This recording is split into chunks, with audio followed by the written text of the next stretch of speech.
This episode of Eat the Rules is brought to you by You on Fire. You on Fire is the online group coaching program that I run that gives you a step-by-step way of building up your self-worth beyond your appearance. With personalized coaching from me, incredible community support, and lifetime access to the program so that you can get free from body shame and live life on your own terms. Get details on what's included and sign up for the next cycle at summerinanen.com/you on fire. I'd love to have you in that group. This is Eat the Rules, a podcast about body image, self-worth, anti-dieting, and intersectional feminism. I am your host, Summer Inanen, a professionally trained coach specializing in body image, self-worth, and confidence, and the best-selling author of Body Image Remix. If you're ready to break free of societal standards and stop living behind the number on your scale, then you have come to the right place. Welcome to the show.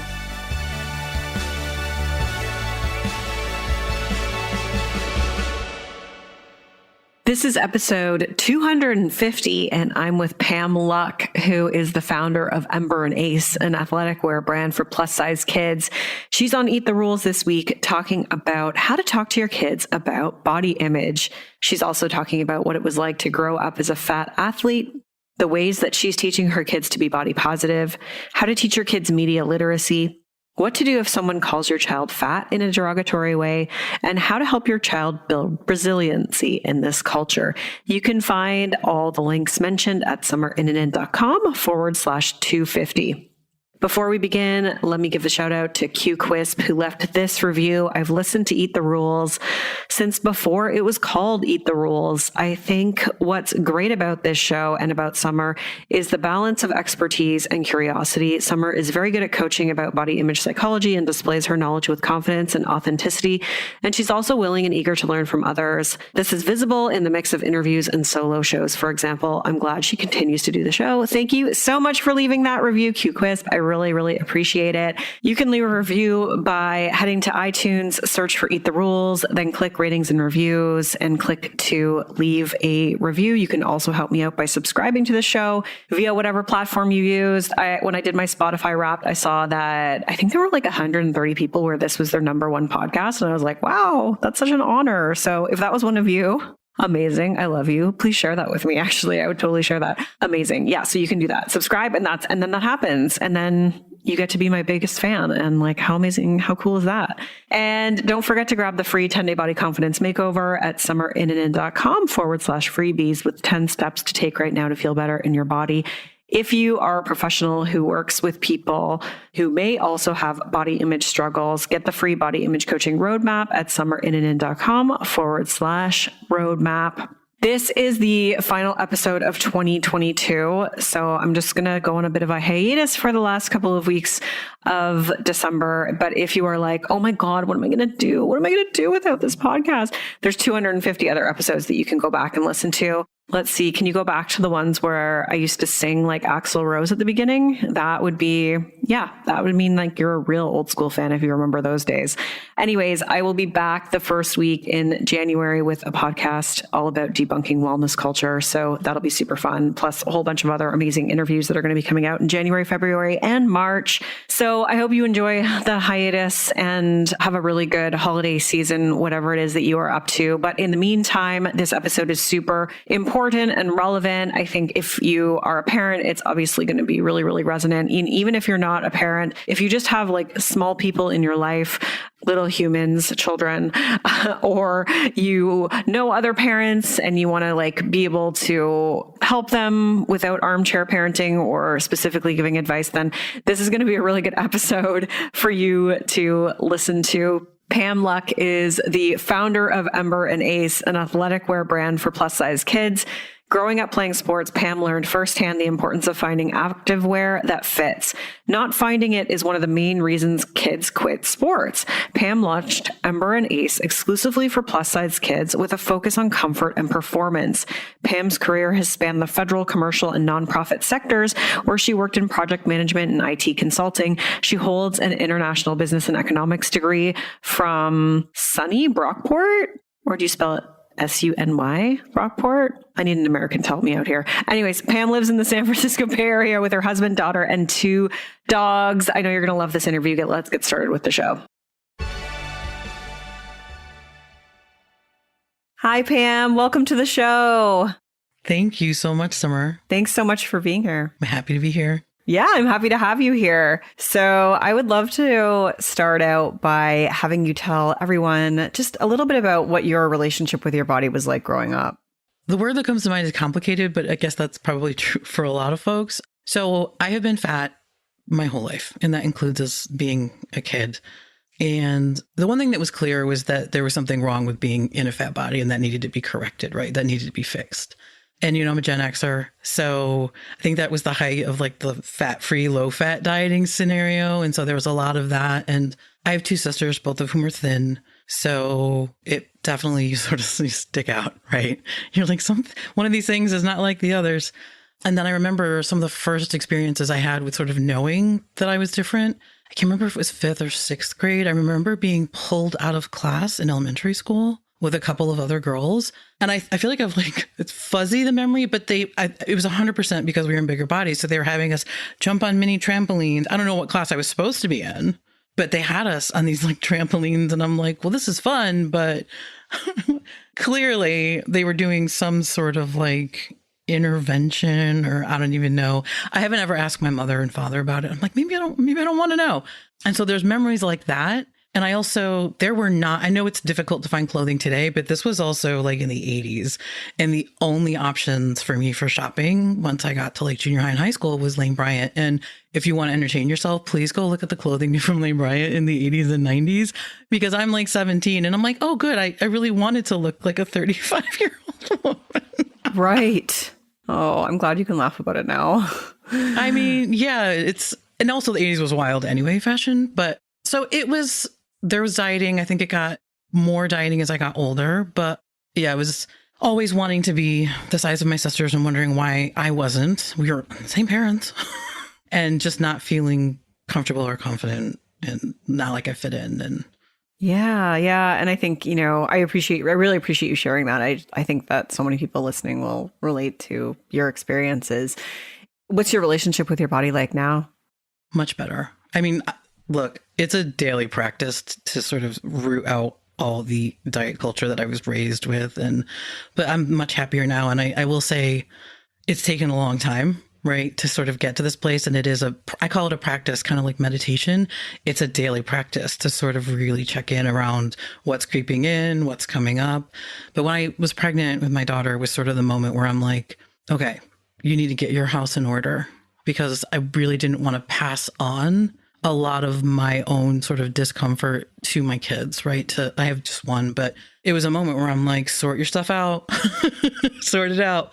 And so, but I'm much happier. I haven't dieted in a really long time. I feel like I'm in a good place, in terms of intuitive eating, moving my body because I want to, doing the kinds of things that I enjoy. So yeah, and my husband's fantastic and always has been, which is a huge help. And, my body does continue to change. I am bigger now than I was, than when I was in my 20s and 30s, and bodies just change, right? And some of this is age, some of it's perimenopause. We could have a whole conversation on that. But I think bodies just keep changing. And so trying to just get used to that and understand that. And so, but yeah, much, much better today. That's good. I'm glad to hear that. And I know, because you're the founder of Ember Ace, which is an athletic wear brand for plus size kids. What inspired you to create that? Was it your own experience? A lot of it started with my own experience, right? I played soccer all the way through high school, and I also danced from a very, very young age. And I loved both of those things. And when I was on the team for soccer, I was a goalkeeper. And by the time I was in high school, and this was pre-internet shopping, kids, so this is the 80s, I had to go to the men's department at the sporting goods store to try and find like a goalie shirt and pants that would fit my body. Right. So there's not much out there. And for dance, I struggled to find leotards that would fit once I got to be in high school. I'm like running out of options, because there are more today than there were then, but there still aren't all that many, particularly for kids, but there are some for adults. So fast forward, 30 years, I have a daughter. She's 13 now, loves to dance, has danced since the age of 3, and we're struggling to find leotards. And I'm like, it's been 30 years. How are there no options for these kids today? So that was really, I think, the moment where there was a few things coming together. It was, I've experienced this and it's frustrating. I can't believe it's still a problem. My daughter is now experiencing this. And I had sort of reached a point, in my early 40s where I wanted to sort of do something different and find a better way to make a difference and contribute professionally. So I'm like, this is it. We're doing it. I'm taking it on because I can't handle it anymore. Yeah.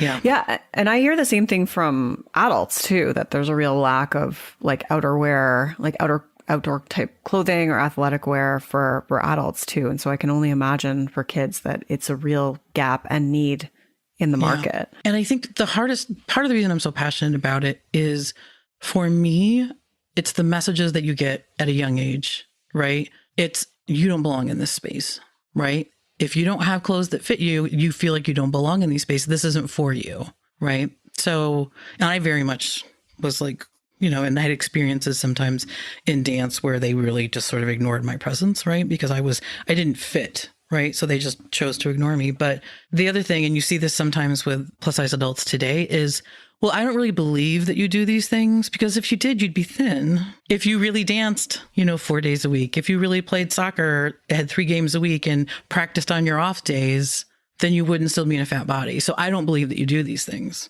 And plus size athletes hear that a lot because we're so convinced that the biggest indicator of your body size is within your personal control, right? That's one of the fallacies that still hangs out today, is that I'm somehow fully controlling the size of this body that I have. Yeah. How did you overcome that? Like, I'm assuming that sort of, you internalized that message. How did you, in your athletic years, or if you're still athletic now, like, how did you overcome that?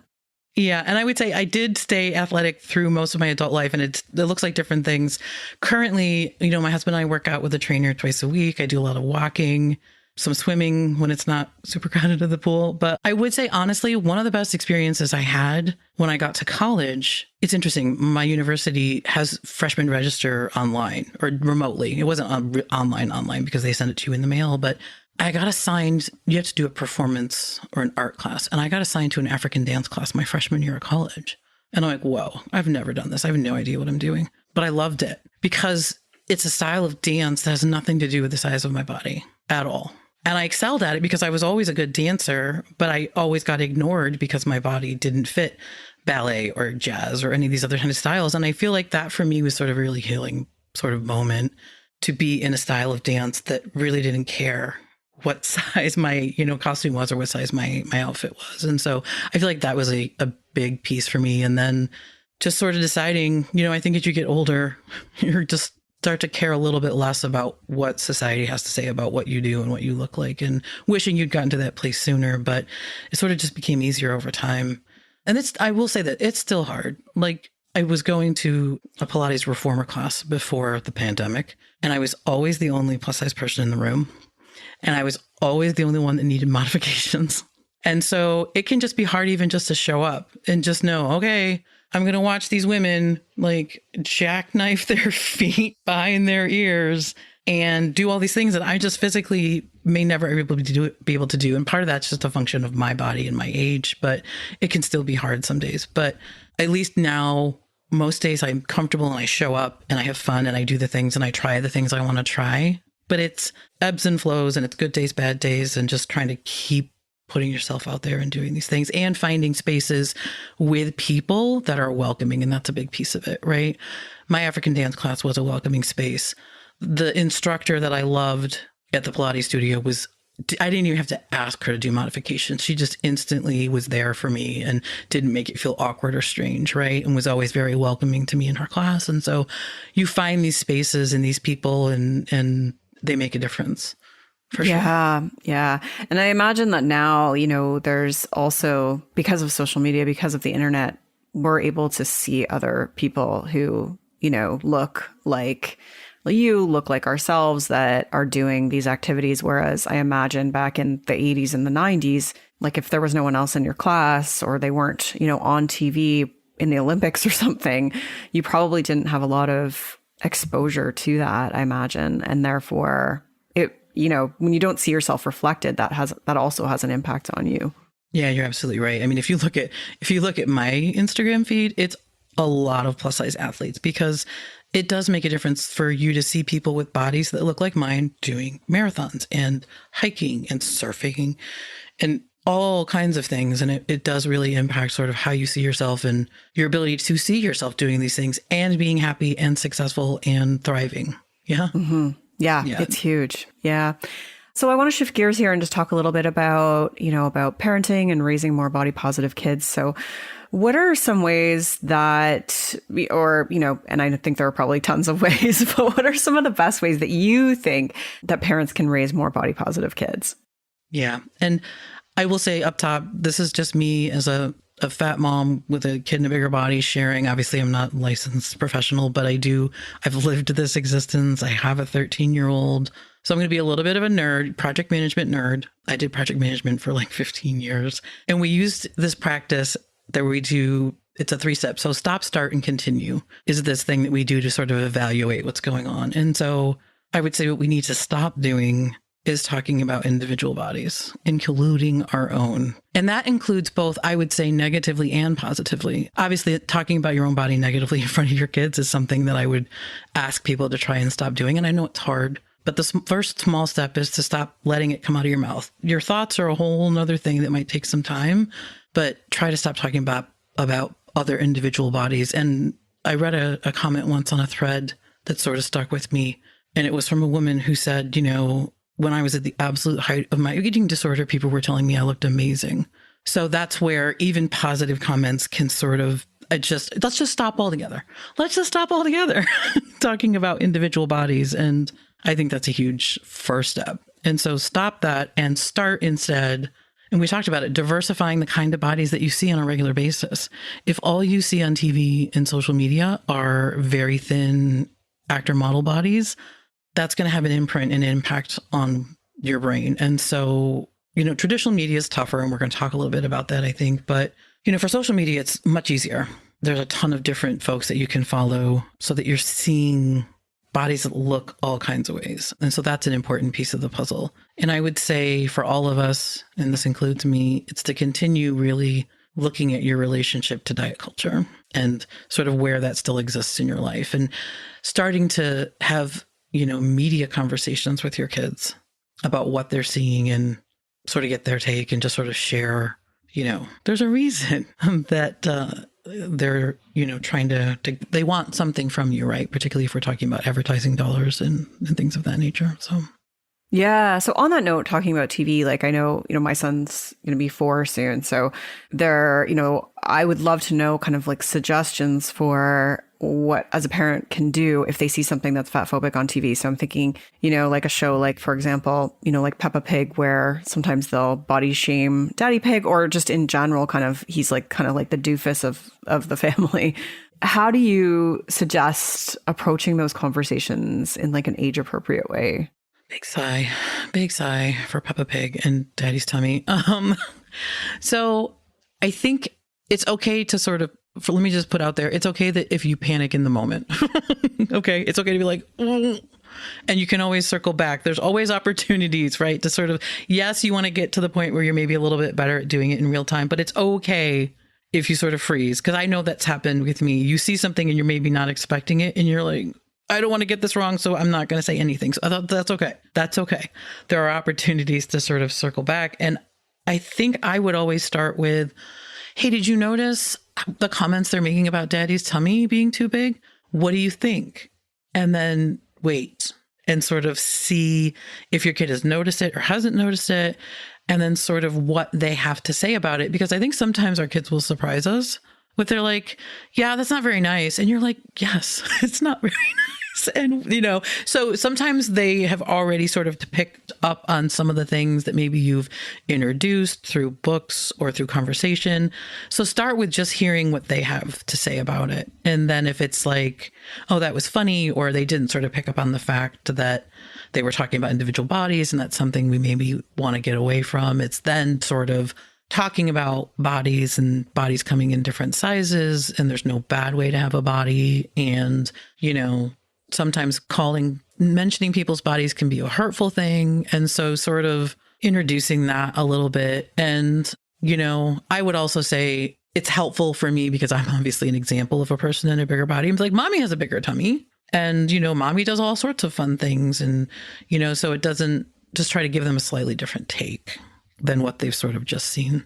Yeah, like it's interesting because on one hand, it's almost like a teachable moment. But then on the other hand, it's like, well, but I also don't want them like watching something like that. So it's, you know what I mean? It's but at the same time, it's like if they don't have that teachable moment with you in their presence, then they're going to have that experience and you might not be there to kind of give the teachable lesson around it. So it's tricky, right? Like it was to whether you really monitor and kind of restrict what they watch versus whether you kind of take those moments to then teach about it. And I think it can be a yes and. It can be a yes and let's talk about this if it comes up. And maybe we can dial down the Peppa Pig that we watch and find something else that's a little bit. Yeah. I will say this though, and to your point, it's always going to find them wherever they go. And it reminds me of like, the parents, particularly of girls, because I have a girl who absolutely try to keep the princess stuff out of your life. First of all, you're going to fail miserably. Good luck. But when you do, what do you think the first thing is that they run to when they go to play at a friend's house or when they're anywhere outside of your house, right? They are going to princess themselves right on up. So yes, you can somehow manage the kinds of things that you're exposing and watching in your own home. But trust me, these kids will find everything. Because they also start, once they reach like preschool, they're outside of your zone, right? For how many hours a day? Yeah. When you go to preschool and school. And so... yeah. That's so true. It's almost like with food, right? It's like, we keep candies in the house to like really, take the sort of, treat vibe of it off the table. Like it's just food. It's in the cupboard. It's, it's not scarce. That's not saying you want to have like bad stuff in your house, like always, but it's kind of in a way, there's like a little bit of a parallel there in terms of, some of that stuff maybe you introduce like, or you talk about in their presence. Cause like banning it all together isn't also necessarily like the best thing. It's tricky. I mean, I just like, it's not black and white. It is tricky, but I think to your point, it does sort of give it power because now you've made it, ooh, this is this thing that I'm not allowed to see or talk about. Yeah. And I'm also like, look, I'm the house that's known for having chocolate milk. So there you go. Yeah. My son loves chocolate milk. Pam's, Margot's mom has chocolate milk in the house. There you go. So anyway. Yeah. Yeah. I think a couple of kids at my son's preschool like heard the word gummy bear for the first time from my child. So, so there's that. So on the topic of media, like, are there any great, TV shows or favorite resources that you have that highlight body diversity? Yeah. And I will say it's hard because I obviously have a girl, so you're going to get some girl references from me, but I was thinking about it. And one show that we loved, the reboot of She-Ra. I know you might remember She-Ra from back in the original. Mm-hmm. Yeah, don't go back and look at the original, but they did a really awesome reboot of She-Ra, Princess of Power that includes body diversity. And I just thought it was really enjoyable. We loved it. Oh, so cool. I think for people that have daughters, check nice. out She-Ra. And I also feel like sometimes you have to come at this in sort of a weird indirect way, and by that I mean like Big Hero 6, the film that's set in San Fran, Tokyo with the robot monster Baymax. I don't know if you know it. No, anyway, I don't. So Baymax is just this, he's like a futuristic robot, but he's in a big body, but he's like kind of a robot assistant and it's a whole thing, but he's bigger. He's not a tiny skinny robot. And so it's never really talked about, but just the fact that his presence is bigger and it's not a negative thing. So it's always trying to find like small things like that because there's still not a ton. I'm not gonna lie. There's still not a ton of stuff out there, and some of it's older. Like Lilo and Stitch was, I feel like, one of the only Disney movies that didn't have a super tiny female lead character, and so yeah, it's still tough. And I will say more broadly, again, sorry, girls, #girls life.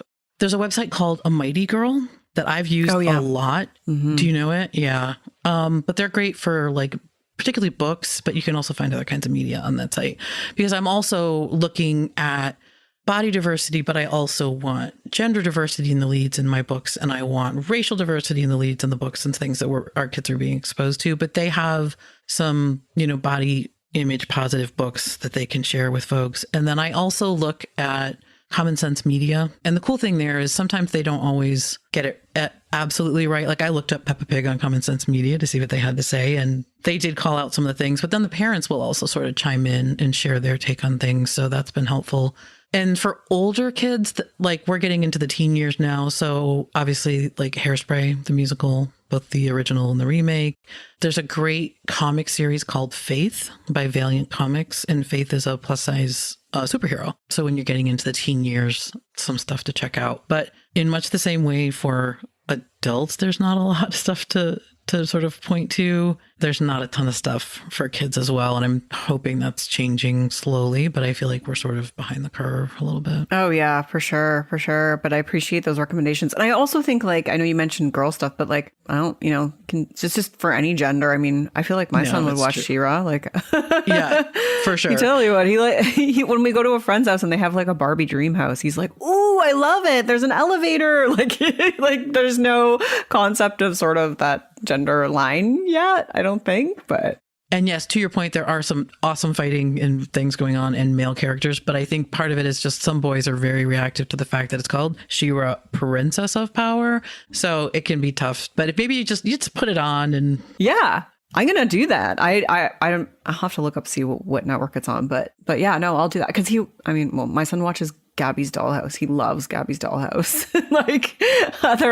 I'm trying to think of some of the other more like, feminine sort of shows that he watches, but that's definitely one is Gabby's Dollhouse. He loves it. Yeah. Yeah. And I was like the kind of thing where my husband and I were like, are we allowed to keep watching without our daughter here? Is is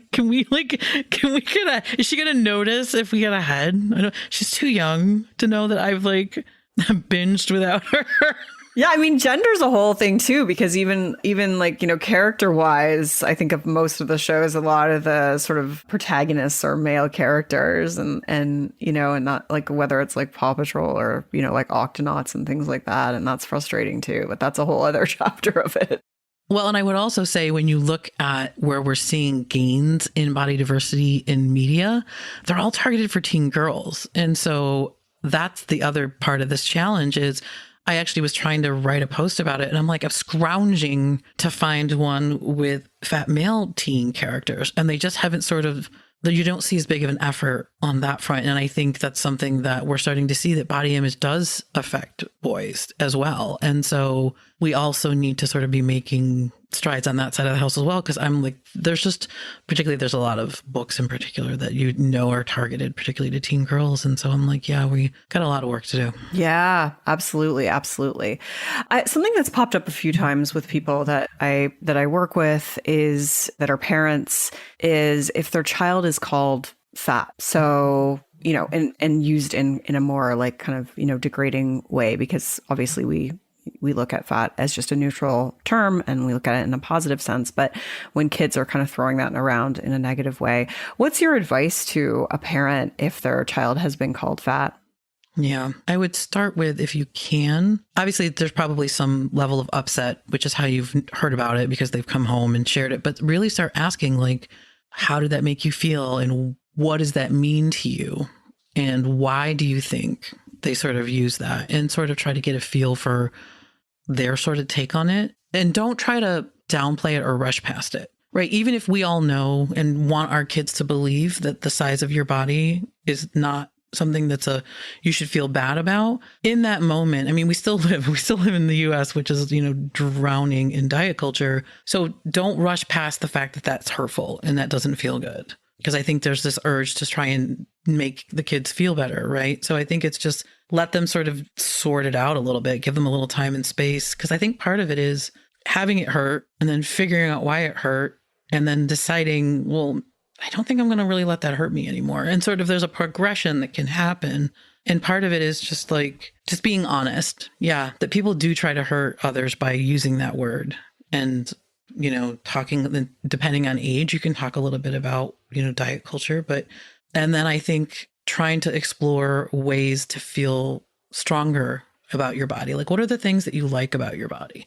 Can we talk about, even if you're in a bigger body, let's talk about, there are things that your body can do that are amazing. And what do you like to do that makes you feel strong and good? And so when people say these things to you, can we sort of switch the conversation and move away toward, the ways that you feel, the things that make you feel stronger and better in your body, and sort of try to move away from that a little bit, and just talking a little bit about, it's hard with teens, like caring about what other people think is such a tough conversation because we shouldn't care what other people think. But, I'm still guilty of caring about what other people have to say about my body, and just even being honest about the struggles that I have sometimes is maybe helpful. I don't have a great answer, right? I think it's just sort of figuring out maybe where they're at and trying to sort of refocus the conversation away from what other people are having to say and how do you feel, right? And this is where hopefully they have a network of friends and people that they feel comfortable with that can sort of, you have your crew, right? That sort of helps you through stuff like that. So I don't know. I don't have a great answer, unfortunately. No, I actually think that is a great answer. Thanks. I just feel like it's such a hard conversation. And I feel I'll be honest, I feel a lot of pressure as a parent to try and get this conversation right. And so I feel like, part of it is I also just need to sort of slow down and sort of see where she's at. And it also doesn't have to be a single conversation. It can be multiple sort of smaller conversations over time. But yeah. Well, I think what I'm taking away from what you really offered there was to have them do more of the talking and you asking more of the questions instead of just sort of responding with like, well, you're not fat, or we can maybe talk about why that's a harmful answer in and of itself. Or, like all bodies are good or your body is good. Like you're giving them space to process it and speak about it and understand like how they've internalized it to then be able to shift that. And so that's, I think, like what's really great about the way that you responded to that is that I think most of us would sort of feel like, okay, I got to have this speech. Like I got to know like what exactly to say, but to sort of just ask more questions is going to probably yield a better conversation overall. Yeah, because what I'm trying to not do is to put my own stuff, right? I'm bringing my own stuff to that conversation. And so I'm trying to not do that. It's hard.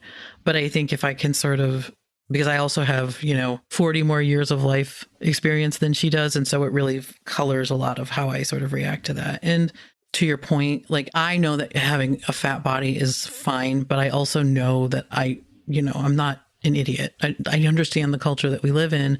And I think that's one of the challenging things is I cannot force my child to be okay with their body. Doesn't matter how many times I say it, but the best I can do is try to let's focus on the things that feel good in your body and let's do those things. And let's do the things that help you feel confident and better in your body. And let's also start having conversations about, and this goes to media, but also people who benefits from making you feel bad. And let's talk a little bit about where that comes in, right?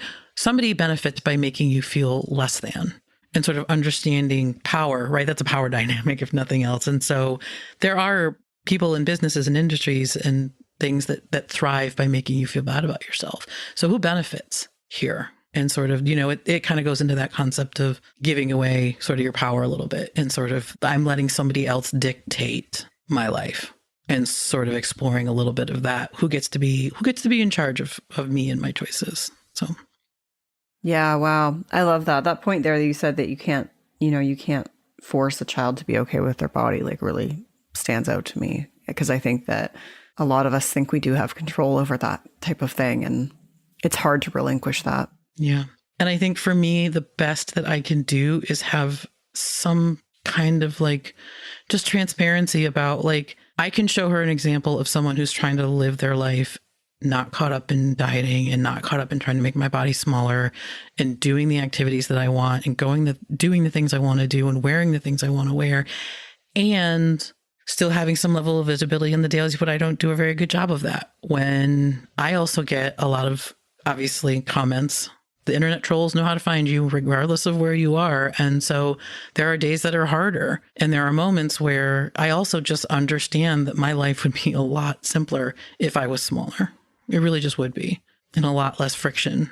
So there are trying to bring an age appropriate level of visibility. And it's easier, I think, as we get to the teen years, which is, where I am. But it's not all easy and it's not all fun. And there's good days and bad days, but you try to just sort of breathe through the tough times. And, there's a great meditation sort of frame that I've used with my daughter since she was little. And it's about weather, right? Storms don't last forever, even bad storms. Skies are going to clear, right? And the sun will come out again. And so part of it is, and you also can't rush the storms, right? They're going to do what they're going to do. but it doesn't storm 24/7, 365. So just try to move through it and understand that, better weather is coming. Yeah. Yeah. That's so good. I know I feel like you sort of answered it there, but the last thing I wanted to ask you about was if you are parenting a child that's in a larger body, like what are some of the things that you can do to help them build resiliency? And given the fact that the culture is still fat phobic, is there anything else that you wanted to add to what you already just said? Yeah, I would say absolutely trying to make sure that they have a group of friends around them. And this also goes to why I think it's so important to keep kids involved in activities. Like the things I remember about playing soccer have very little to do with soccer. A lot of it's more like when you are on the bus trips going for the away games and like all the fun that you have with your friends on those like 30 or 40-minute bus rides or just the togetherness and, the things that sort of grow out of that. So trying to find activities, and it doesn't have to be sports, it can be anything, but having activities where your kids sort of have a crew of people that have the same sort of interest and enjoy the things that they enjoy. And if your kid does enjoy like karate or dance or basketball or soccer, trying to seek out sort of supportive and inclusive people and spaces. Some dance studios are better than others. And this is, even if you haven't talked to other parents around, body image, just how they engage with the kids can oftentimes tell you if this is a space where you can have some of these conversations. And so making sure that they have spaces where they can feel like they can be themselves and where they can do the things that they enjoy, and that you as a parent feel pretty comfortable that you can talk to the coaches and the teachers and the administrators and really sort of navigate if stuff comes up. You can navigate it together, because this is new territory for a lot of places, and particularly for dance, because that's the world I live in, because a lot of kids will drop out, right? Once they get to a certain body size where they start to feel uncomfortable, and kids are very, very savvy. My daughter is fully aware that she's the only kid with a big body in her ballet class. She's 100% aware of it. We don't have to talk about it, right? She knows. And so a lot of kids do start to drop out of these activities. So some of this is new for some of these studios and some of these classes and such. So having your kid have a group of people around them that they feel comfortable with, and also finding these places where you feel like you can really work with the teachers and the leaders to sort of keep this space someplace that your kid feels comfortable. Yeah, beautiful. I love it. Thank you so much. So tell everyone just a little bit more about Ember and Ace, like what you offer and where people can find more about it. Absolutely. So we just finished a Kickstarter campaign to raise funds, which was successful. Yay. For the first 5-piece collection that I did. Yeah. I started with a basics and essentials collection. It's 5 pieces and it's just everyday wear. So you can wear it for like rec and going to rec camps and soccer and basketball. There's athletic shorts. So you can check it out on the website. The hope is to get into dancewear soon, but the best place to find us is to go to emberandace.com. You can find links to my social media there. You can sign up for the newsletter so you'll know. I've ordered all the fabric, so we'll be starting our manufacturing here in the Bay in October, assuming it doesn't get, held in the port somewhere. But yeah, so, and, I would love for people to reach out if they have questions or anything. Like, I know a lot of people are like, please do dancewear, please do swimwear.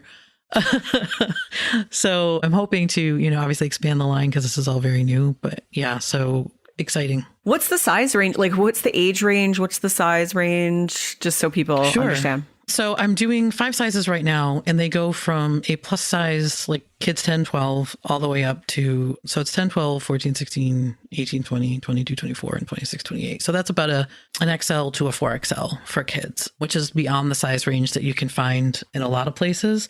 There are some that do like a plus 10, 12, and a 14, 16, but I decided to sort of dial in on that range in particular because I think that's where you start to really see kids outgrowing sort of the standard sizing. It's those early puberty years where that really starts to kick in. And so it's really, I'm targeting, between, I would say mostly between age 8 and 16, because I think once you get to be 17 or 18 years old, a lot of times the world opens up to you for adult size options because you're probably pretty close to what your final height's going to be. And so that's part of the challenge is these tween kids, their body looks very different and grows differently than it does when you're sort of an adult. And obviously, right now I have to get a lot of things hemmed because they're adult size and they're way too long and they don't fit right. So, but that's the range that we're looking at right now is like a extra large to a 4XL for kids. Amazing. I love it. You're doing such important work. And I love that you just saw a need in the market and we're like, okay, let's do this. That's fantastic. And I'll be sure to spread the word. And I hope it's like super, super successful for you. So yeah. Thank you so much. I really appreciate it. Yeah. Thank you so much for being here, Pam. I'll link to all of that in the show notes for this episode as well. And I really appreciate just all your advice around, raising kids to be more body confident and just sharing your own experiences today as well. Thanks so much. Rock on.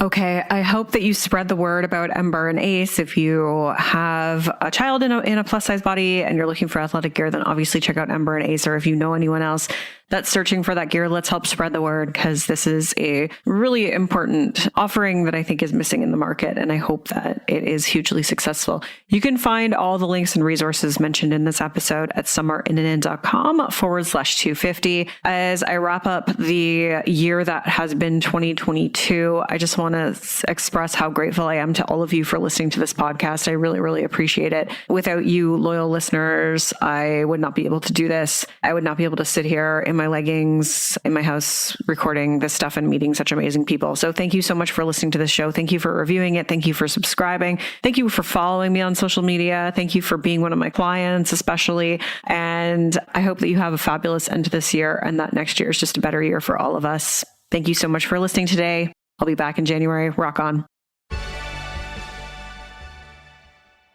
I'm Summer Innanen, and I want to thank you for listening today. You can follow me on Instagram and Facebook at Summer Innanen. And if you haven't yet, go to Apple Podcasts, search Eat the Rules, and subscribe, rate, and review this show. I would be so grateful. Until next time, rock on.